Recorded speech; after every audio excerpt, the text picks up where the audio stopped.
Criterion approached our team about creating the next series in their film restoration project. We couldn't help but think that the subject was obvious.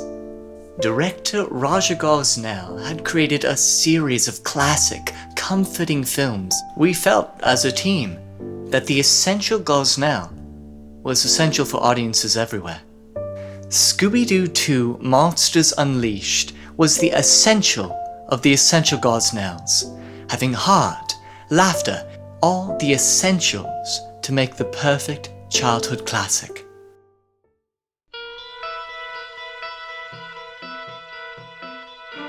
One of the things that really drew me into this project was the opportunity to go back to the original source.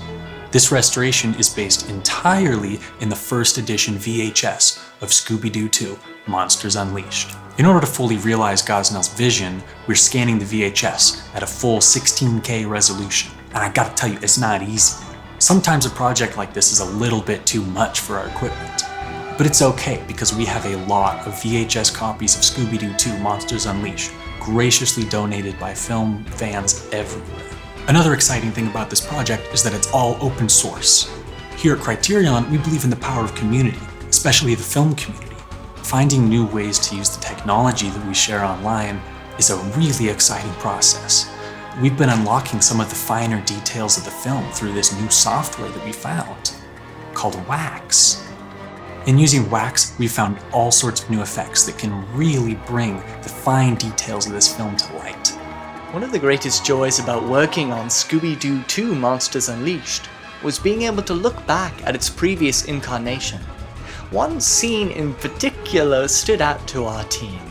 When the Scooby-Doo crew is standing around a totem, you'll see that their souls are switched back and forth, and while in Daphne's body, Freddie Prinze Jr. utters, "I'm going to look at myself naked."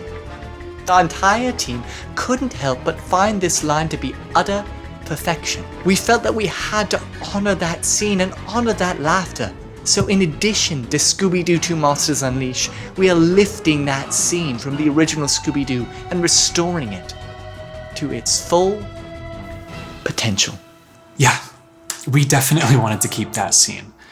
We want to stay true to the vision of the original movie, and we feel like this scene from the first film really ties together the whole picture of Scooby-Doo 2. When a film needs to be restored, there are always things you can fix. If not, what's the point of doing the restoration anyway?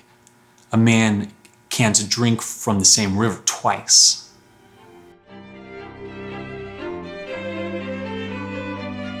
When creating the cover art, we spared no expense for Scooby-Doo 2 Monsters Unleashed. We searched for the greatest artist who could really bring out the soul, wit, and charm of not only our childhood, but of many childhoods to come. We really hope you enjoy this new Criterion release of Scooby-Doo 2. Our team put lots of hours into this, and we burned through a lot of equipment. So we hope you enjoy the well-deserved Criterion release of Scooby-Doo 2 Monsters Unleashed. And we hope you look forward to our next project in the Essential Gosnell series, Beverly Hills Chihuahua.